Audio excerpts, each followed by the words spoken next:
Voilà, on va regarder ici dans cette vidéo comment on fait pour passer d'un tableau de valeur à un graphique. Je t'ai dit, on doit être capable, nous, dans ce chapitre, de passer d'une représentation d'une fonction à une autre. Ici, on va voir, donc c'est ce qui est représenté par la flèche rouge, comment je passe d'un tableau de valeur ou d'une boîte noire à un graphique.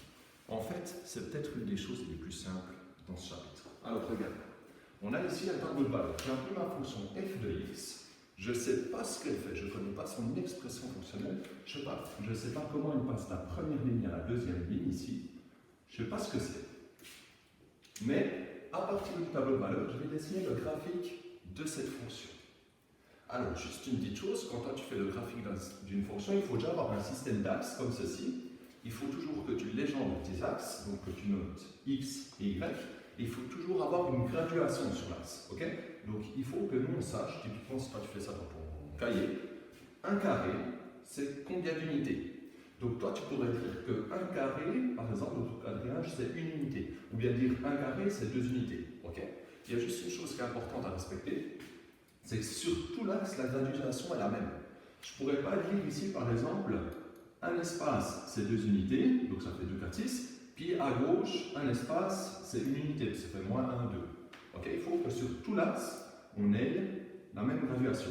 Par contre, ce que j'ai le droit de faire, c'est d'avoir une graduation sur l'axe X et une graduation différente sur l'axe Y. Typiquement, je pourrais dire sur l'axe Y, ici, un carré, ça serait 20. Donc 2 carrés, ça serait 40. Puis après, ben là, je serai à moins 20, etc. Ça, je peux faire. Mais je dois garder la même graduation sur tout l'axe. Bref. Alors, on indique aussi une graduation à quoi ça correspond, au moins un quart de combien d'unités ça fait, et on va s'aider du tableau de valeur pour dessiner ici notre fonction. Je vais la dessiner ici en fait. Donc ici, j'ai un premier point. Et ici, donc si x vaut moins 3, y vaut 6. Donc ça va me donner les coordonnées. Si je l'écris différemment, je l'écris comme ceci, ça me donne les coordonnées d'un point, où les coordonnées c'est moins 3, hein, ça c'est la valeur en x, et la deuxième coordonnée, c'est 6. Et je peux placer ce point dans mon système d'axes ici. Donc si x vaut moins 3, donc je me situe ici, y qui vaut 6. Donc 6, je monte de 6, 1, 2, 3, 4, 5, 6. Je vérifie que je change juste. Donc là, je suis à moins 3, et 1, 2, 3, 4, 5, 6. 6 en y. Donc j'ai un point ici, un premier. Ensuite, je place ici mon deuxième point, dont les coordonnées sont moins 1, 2. Donc, quand x vaut moins 1, y vaut 2. Ensuite, j'ai le troisième point ici, quand x vaut 0, y vaut 0. Je continue. Quand x vaut 2, y vaut moins 4. Donc, quand x vaut 2, y vaut moins 4. Je me trouve ici. Et ensuite, quand x vaut 4, y vaut moins 8. Donc, 1, 2, 3, 4.